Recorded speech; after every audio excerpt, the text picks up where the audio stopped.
Morning, my trusted YouTubers. How are you? Building up my video collection on the little YouTube. I've had my hair cut. I think I've had it a bit too short, but for this weather, it's glorious, sunny Sunday morning, and just waiting now for the people to turn up for the bereavement walk and talk. And albeit they say walk and talk, it's turned into a little breakfast club, which is not bad really, so we can discuss things over poached egg, and I do like a poached egg and a nice cup of coffee, so every Sunday morning down SA1 in Swansea by the Cenotaph, over there. I don't know if I've gone far enough, because yeah, but anyway, it's opposite the Norwegian church. Everybody knows what that is. And we meet up and we walk to the yacht club, and then we order a bit of food, sit down, and we discuss how we've got on through the week. I don't really disclose much about me, because it's about me supporting people, and it's about the group supporting each other as well and helping them to develop on that score and that level, because sometimes, we need self-help as much as we need external help, and self-help, sometimes we need the guidance, and we need to know that we're on the right track. So it's very important on that level. On a positive, I've passed my last assignment in uni, 70%, which is not bad for master's level, and so far to the 2 units, I'm online for a distinction. Just hope the next 2 units now, which would give me my MBA, so Master of Business Arts, I believe it is, and hopefully I can walk away with a distinction on that. If I can get higher marks, the better, because that's given me access to do the doctorate, better than the well-being and professional development one, which won't get me onto the doctorate. But hey ho, yeah, I'm looking forward to doing it, but I know a 10,000 word essay on critical reflection is going to be really difficult for me, because I can go in on the I'm not good enough, imposter syndrome, I'm terrible at this, I've got no confidence in that. I can write all about that, but writing about the good stuff, I may have to get external help. So, if that's the case, then so be it. If I can have just a couple of comments, maybe, for, even if it's anonymous, that doesn't bother me, but just so I got something I can hook onto, and I can develop writing from that. So, even as a coach, sometimes I need that little bit of external help and support. I don't know it all, and sometimes I can't see the impact, positive or negative, that I actually have on people. Even if negative speech, I think, or perhaps I shouldn't have said that, or maybe sometimes it needs to be said just to give people that kick up to their complacency, and that's equally as important as supporting people. But if you do it from a good place and an honest place, the wind's picked up a bit, that should make and would make all the difference to people, and that's important. If you're doing it out of malice, I don't think you've got a place helping people in any way, shape or form. And what I've been reflecting on the last week is basically how much there's a crossover, big huge crossover between coaching and counselling. Now, Miles Downey, I believe his name is, he's a doctor or a professor of coaching or psychology, whatever, from America, and in one of his books he's put down on there that as much research as he's done, he can't distinguish the difference between coaching and counselling.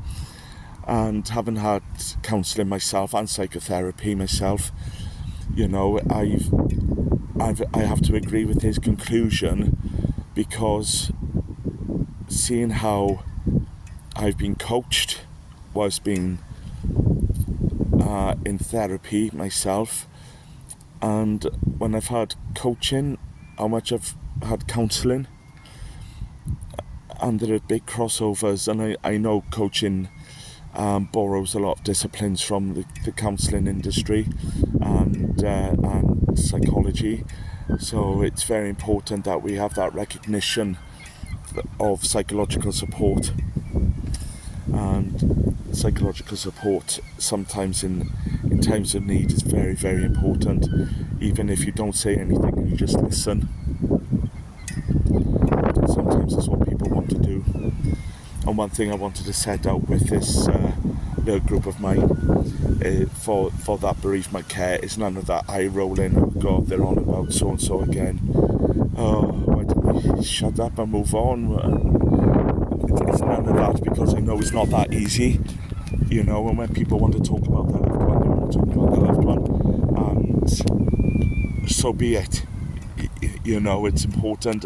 And even if they're saying the same thing over and over again, because they loop in, which is a psychological term where there's a psychological impact and we can't move on from it,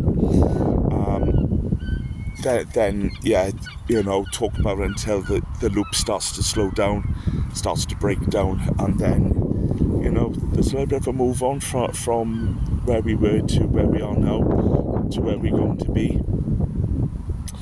I want, you know, because of confidentiality, I won't highlight anybody in the group by name, but it's open to anybody.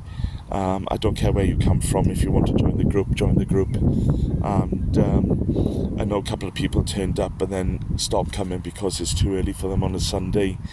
So I may do a midweek one eventually as well, and meet up maybe in a cafe down here and have a cuppa and put the world to rights that way. Very important. Over the next few months I'm going to be working hard now on developing my coaching business, and moving forward from that I will be changing my remit a little bit, so we'll be still looking after retiring officers that are struggling to cope, but and that's only because of lack of regulation. Army get the same issue, military personnel get the same issue. It's that lack of, I don't know, institutionalisation.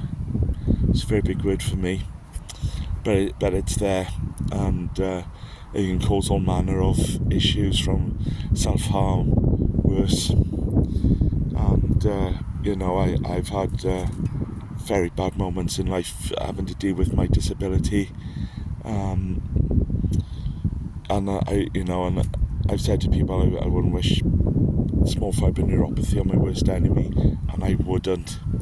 Honestly, I wouldn't. But you know, I sometimes have to take an extra tablet or two to cope with the pain or the burning. Gotta take it.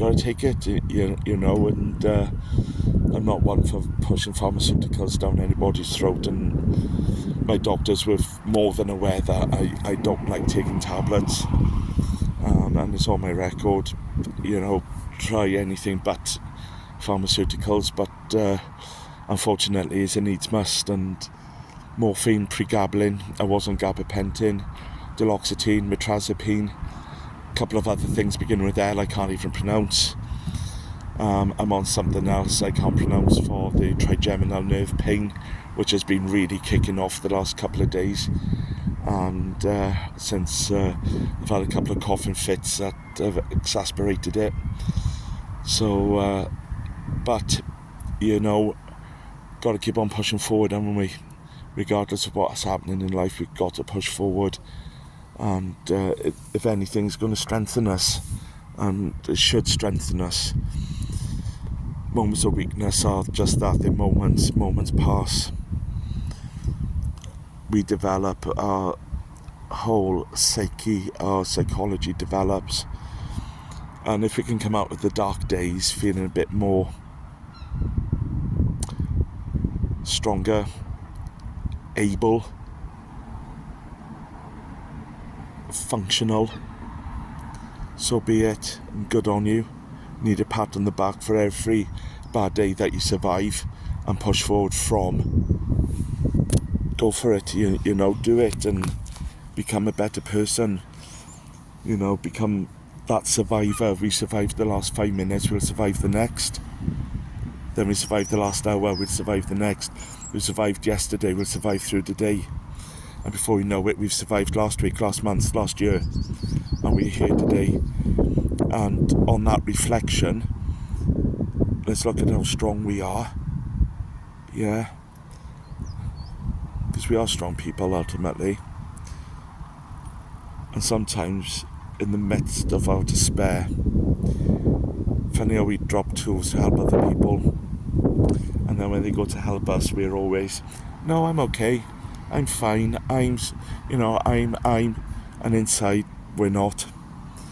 So sometimes having that person to sit down, share that cup of tea with, let them make you a cup of tea, let them buy you that cup of coffee, have a cake. Cake is an answer to everything in life apart from weight gain. And if you are diabetic or got dietary issues, then obviously cake may not be the answer, but to me cake is custard slices, isn't it? So even if I've got to live with that next custard slice next week, so be it. And then if that custard slice is that week later, push it on. It's something to go forward for, isn't it? Sometimes those small, tiny, insignificant things can make the difference in our lives. Put our feet up, watch something on TV that we're going to enjoy, not Dead Enders or Coronation Street. Watch a bit of Emmerdale. I like Emmerdale. But let's move forward. Let's get what we can out of life. Because when life eventually comes to an end for us, let's look back on our lives thinking, we've done our best.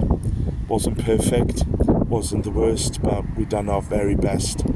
Done our best for others, we've done our best for ourselves. Leave that legacy of survival for those that we leave behind. Family, friends, acquaintances, ex-colleagues, colleagues. Let's turn around with that. That was the best I could have done. Instead of thinking, I should have done this, could have done that, would have done this. No, we've done our best. We've done what we've done when we've done it. And let's look at the positive on that. Well, anyway, that's all for now, folks. Because I could talk forever. And if seagulls are having a good squawk around. Doesn't look like it's going to rain, but hey ho. Anyway, folks, that's it for now. Another raw video, and wish me luck on my next assignment. You'll have more videos between now and October anyway. But anyway, that's it for now. Ciao.